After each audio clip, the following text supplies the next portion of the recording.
It was a war the British believed they had already won.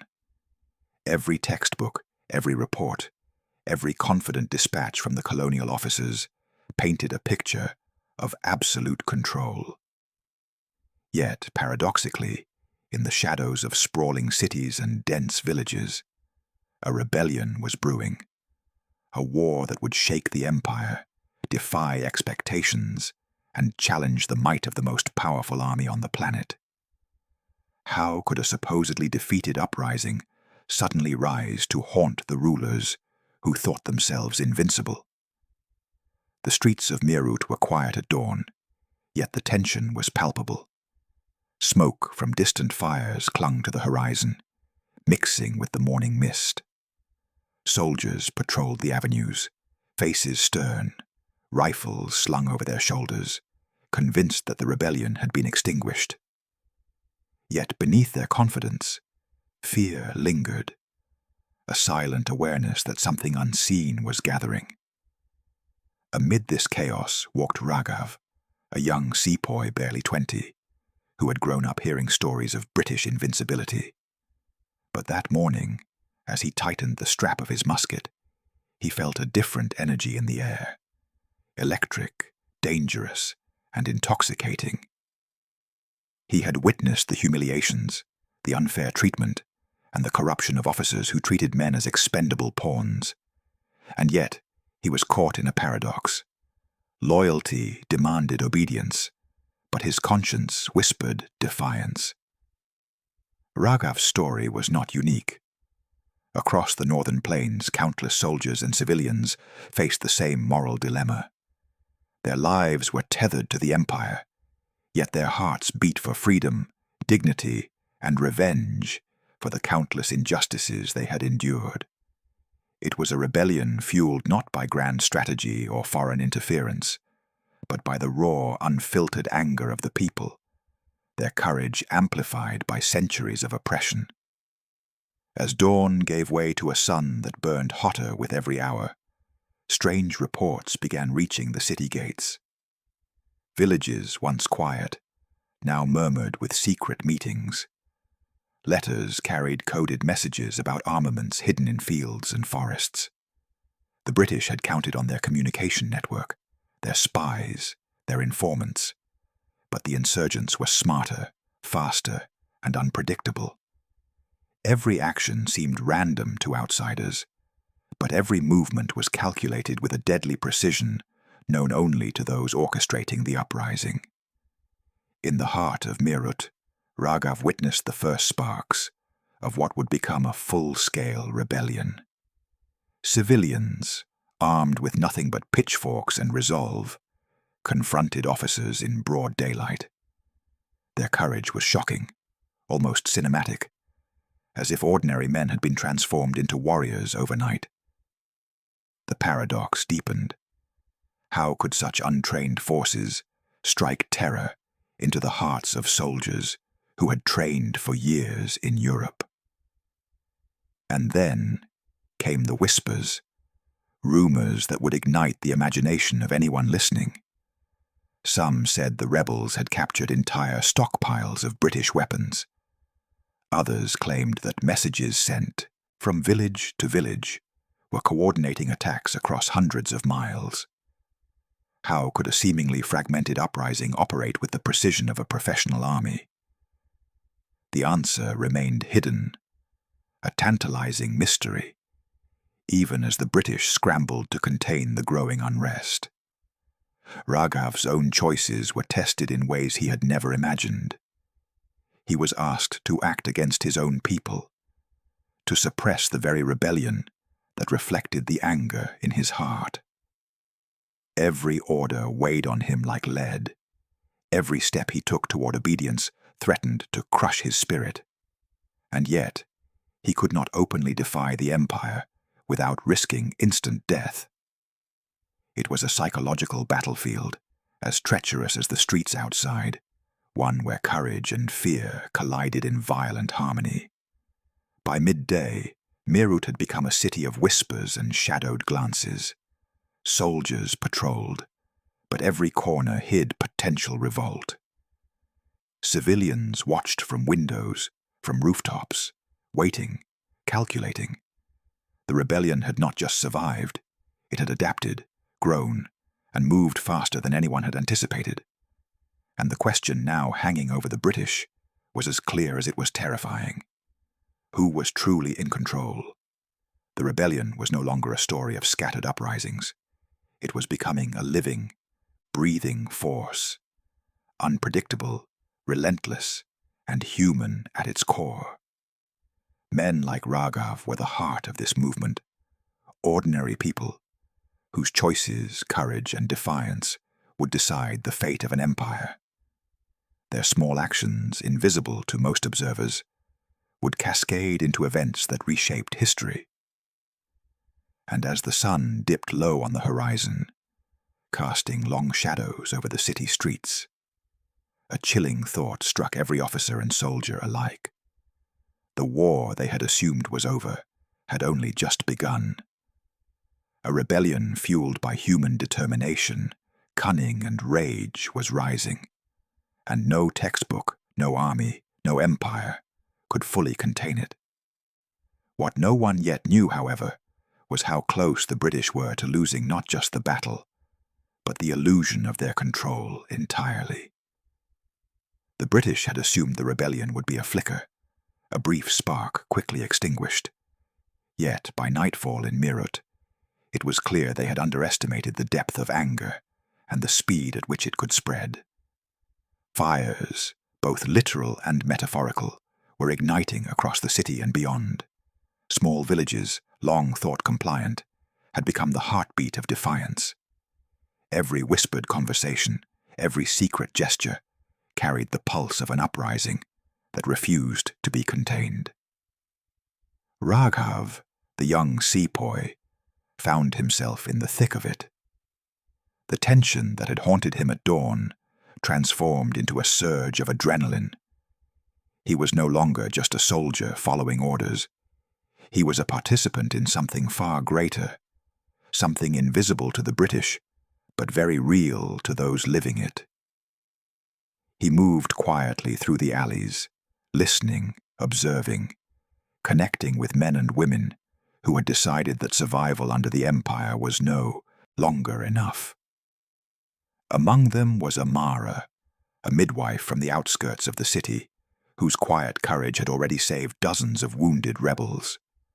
Her hands, accustomed to tending the sick and delivering children, were now used to passing secret messages, smuggling weapons, and guiding insurgents through hidden pathways. She embodied a paradox: ordinary, nurturing, yet capable of changing the course of war with every subtle action. Raghav had come to rely on her instinct, her knowledge of the city's shadows, and her ability to see patterns the British could not. Reports of skirmishes began to trickle in. Small bands of insurgents attacked isolated outposts, seizing weapons and food supplies. It was not an organized army in the traditional sense. It was a living network of ordinary people, acting decisively, unpredictably, and with a shared sense of purpose. The British forces, trained for conventional battles, were confounded. Their maps and patrol schedules became irrelevant. Every step they took was anticipated, or countered, by insurgents whose knowledge of the terrain was intimate and instinctive. The psychological toll on British officers was growing. Confidence turned into doubt, and doubt into fear.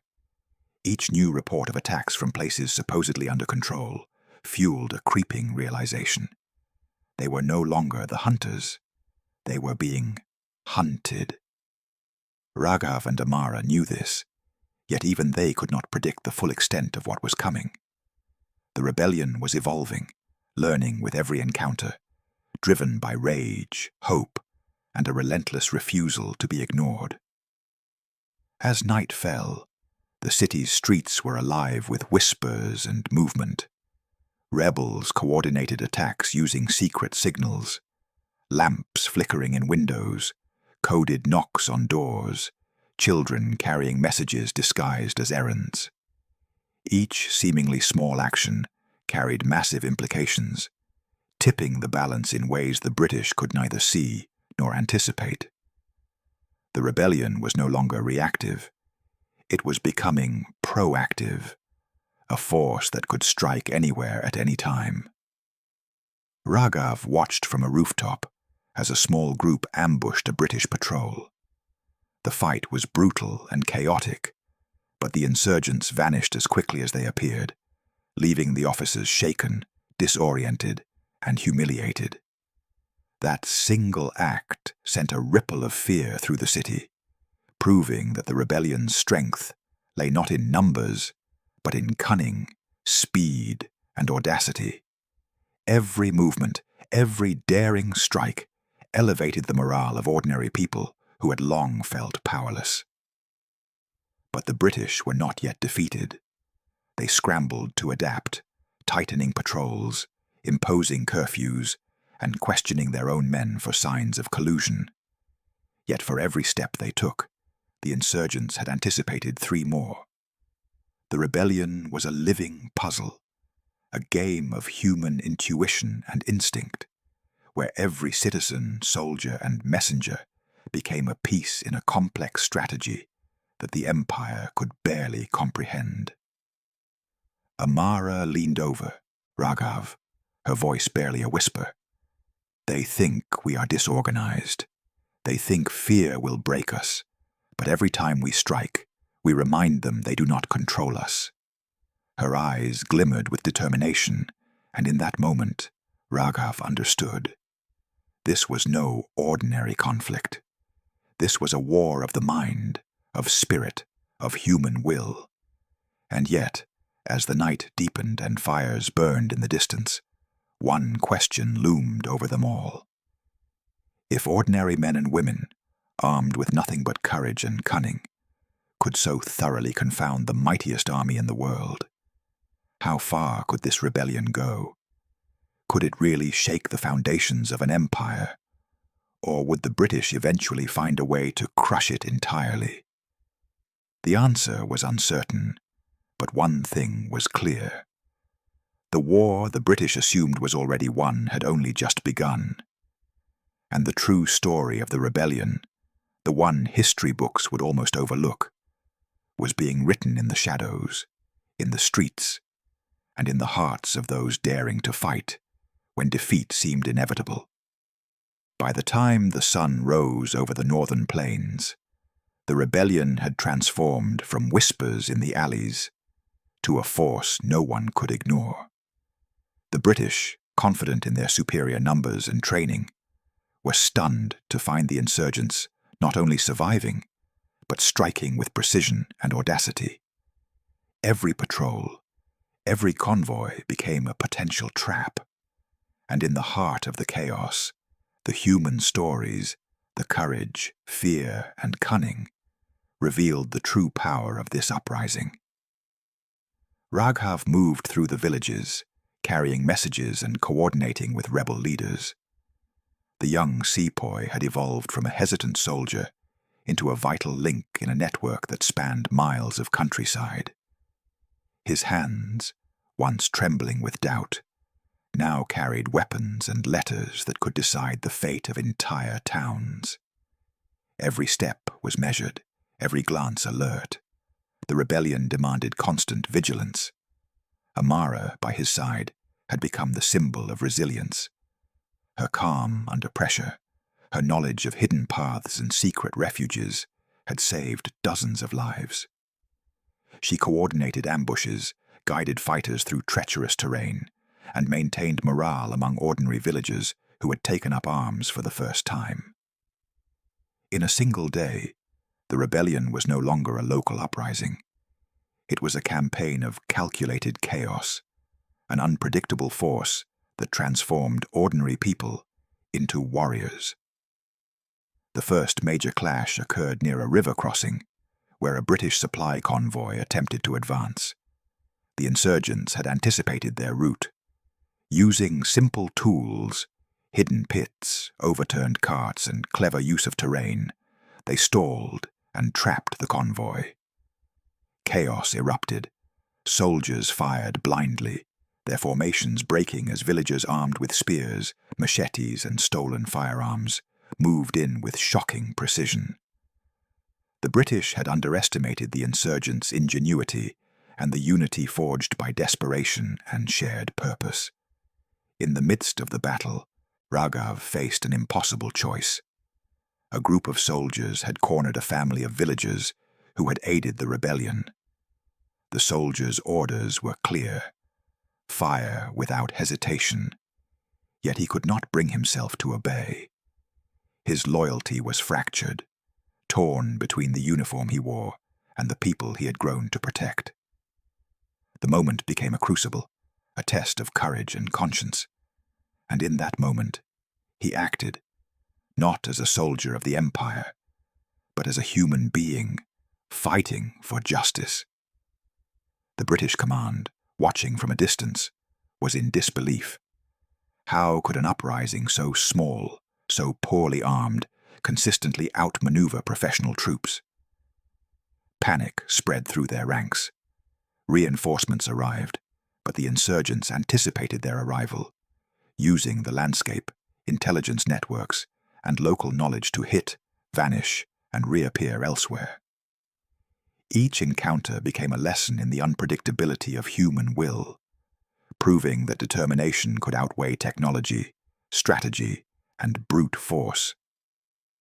Amid the chaos, civilians became soldiers overnight. Women guided troops through forests, children carried messages, and elderly villagers provided critical knowledge of terrain and enemy movement. The rebellion was no longer just military. It was a people's war, a movement where the line between civilian and combatant blurred, and where courage manifested in countless invisible acts. By evening, the plains were littered with the evidence of conflict: burning carts, abandoned weapons, and the exhausted faces of both insurgents and soldiers. Yet the rebellion did not falter.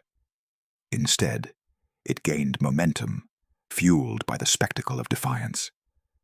Word spread quickly from village to village.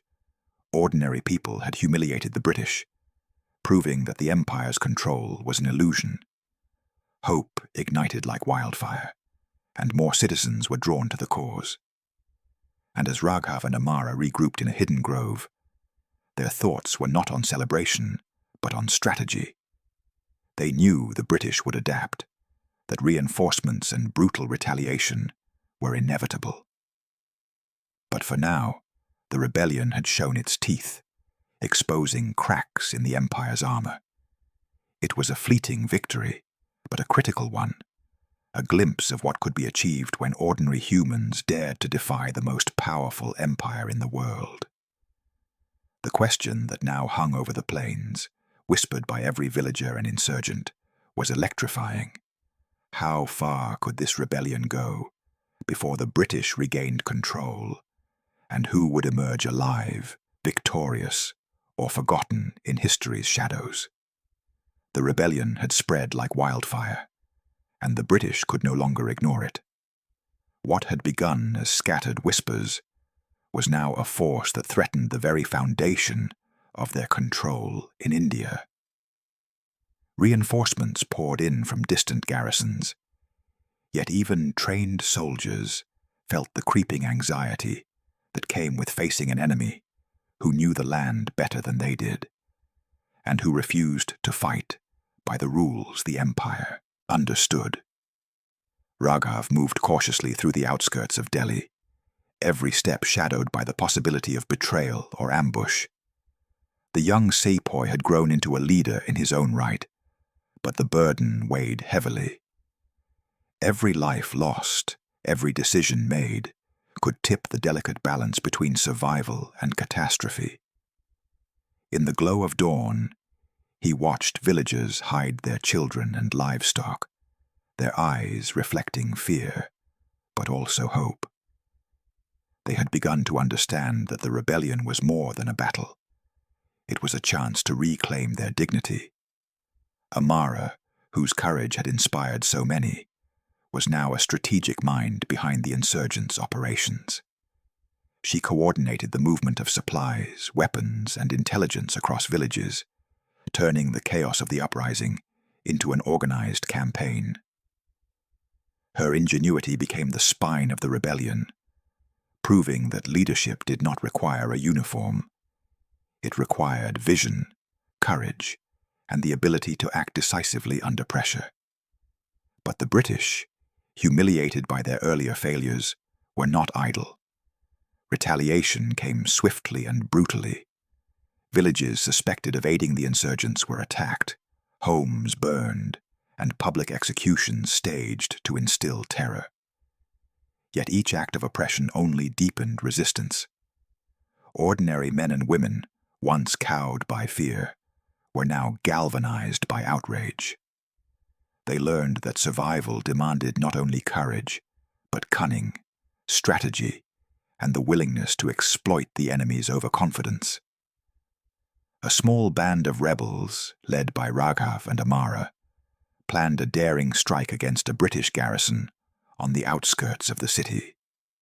The operation was risky, bordering on impossible. They had limited weapons, minimal training, and no reinforcements to rely on. Yet they had something the British did not: knowledge of the terrain, the support of the local populace, and the audacity to defy overwhelming odds. As night fell, the rebels moved like shadows, slipping through the darkness, avoiding patrols, and taking advantage of every hidden path and forgotten alley. The tension was unbearable, each heartbeat amplified by the knowledge that a single mistake could mean death. And yet, there was exhilaration, a rush of dopamine that came from the thrill of daring action, the intoxicating mix of fear and hope, of risk and possibility. The attack itself was a blur of chaos and brilliance. Fires were set strategically to distract, gates breached by small teams, and British soldiers, disoriented by unexpected tactics, were overwhelmed. Civilians, guided by rebels, secured escape routes and provided critical intelligence. The operation was not just a victory.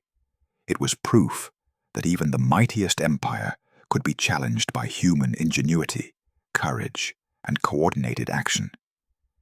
Yet, in the midst of triumph, betrayal loomed. Rumors circulated of spies embedded within villages, civilians coerced or bribed to reveal rebel movements. The fear that every step could be observed, every plan anticipated, was ever present. Raghav and Amara understood that the rebellion was a delicate dance, a game where strategy and trust were intertwined, and a single misstep could undo everything. By dawn, the rebels had achieved their objective, but the victory was bittersweet. Casualties weighed heavily, and the specter of British retaliation remained. And above all, a question lingered, one that haunted every insurgent. If ordinary humans could confound the greatest empire of the world, what limits, if any, existed to their power? Could the rebellion truly endure, or was it only a temporary spark in a night filled with shadows? The streets of Delhi remained tense. The British forces, humiliated yet unbroken, regrouped, but the psychological impact of the insurgents' audacity was irreversible. Fear had seeped into their ranks, uncertainty replaced certainty, and respect, reluctant and wary, had begun to temper arrogance. The rebellion had achieved something far more powerful than victory in a skirmish. It had rewritten the rules of engagement, proving that the human spirit could triumph over steel, discipline, and overwhelming firepower. And as Raghav looked over the city from a hidden rooftop, his gaze fell on the horizon, where smoke still curled from distant villages. He understood that the war was far from over. The rebellion had survived retaliation, but the challenges ahead were even greater. Every decision, every movement, every choice would matter. The question that loomed larger than ever was clear. Could this uprising, born from courage, ingenuity, and desperation, survived the full weight of an empire determined to crush it. The dust had settled, yet the echoes of the rebellion lingered across the northern plains. Villages once silent now whispered stories of courage, defiance, and audacity. The British had survived the immediate threat, but the uprising had exposed fractures in their control that could never fully be repaired. History might call it a suppressed rebellion, a footnote in the annals of empire. But for those who lived it, it was a war that had forever changed the balance of power, perception, and pride. Raghav walked through the remnants of a village that had endured raids and counterattacks. The young sepoy, once uncertain, now bore the weight of experience. He had seen ordinary people perform extraordinary feats, turning fear into a weapon and courage into strategy. Amara's eyes met his across the ruins, and in that glance was an unspoken acknowledgement. They had survived, yes, but they had also transformed something far larger than themselves. The rebellion had shown the world a paradox. The mightiest empire, armed with discipline, technology, and relentless authority, could be challenged and even outmaneuvered by ordinary humans fueled by desperation, hope, and intellect. The British had learned that control is never absolute, that fear can ignite defiance, and that even a fragmented uprising could leave an empire shaken to its core. Across the plains, communities rebuilt quietly, but the lessons of the rebellion endured. Civilians had fought alongside soldiers, wielding knowledge of terrain, signals, and timing as effectively as any weapon. Children carried messages once whispered in secret, now etched into memory. Women like Amara, whose hands once delivered life, had delivered resistance. And men like Raghav had discovered that bravery often meant bending, or breaking, the rules they had been taught to obey. The British attempted to restore order, but the shadow of doubt had already taken root. Officers questioned their men, fortifications were reinforced, and patrols became more cautious. But caution alone could not erase the fear of unpredictability, the realization that control could be illusionary, fragile, and fleeting. For every skirmish they won, the insurgents had already planted seeds of resistance elsewhere, invisible yet unstoppable. The human cost of rebellion had been immense, yet the intangible victory was even greater. A generation had learned that their actions mattered, that courage could defy expectation, and that even under the weight of an empire, agency existed. History would attempt to erase these stories, compress them into statistics, or ignore them entirely. But the memory of bravery, of defiance, and of cunning would survive in whispers, letters, and the consciousness of those who dared to fight. Raghav and Amara stood at the edge of a river, watching the currents sweep past. The battlefields behind them were scarred, yet the water reflected a sky free of smoke. A rare moment of calm. They both knew that the rebellion had not ended, that the British would continue to exert power, that the struggle for dignity and autonomy would continue in other forms. Yet this moment, this survival, was a testament to what humans could accomplish when pushed to their limits. The paradox of the rebellion lingered. A war the British assumed they had won was, in fact, never theirs. Their victories had been tactical, momentary, and shallow. The spirit of the people, unbound by training or hierarchy, had achieved what armies alone could not: hope, resilience, and the undeniable proof that ordinary humans could challenge extraordinary power. And so, the story concludes not with an empire's triumph, but with the subtle, enduring power of human determination.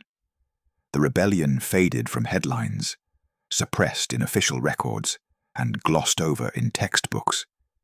But its legacy lived on, in the courage of individuals, the ingenuity of communities, and the knowledge that even the most formidable forces could not entirely erase the will to resist.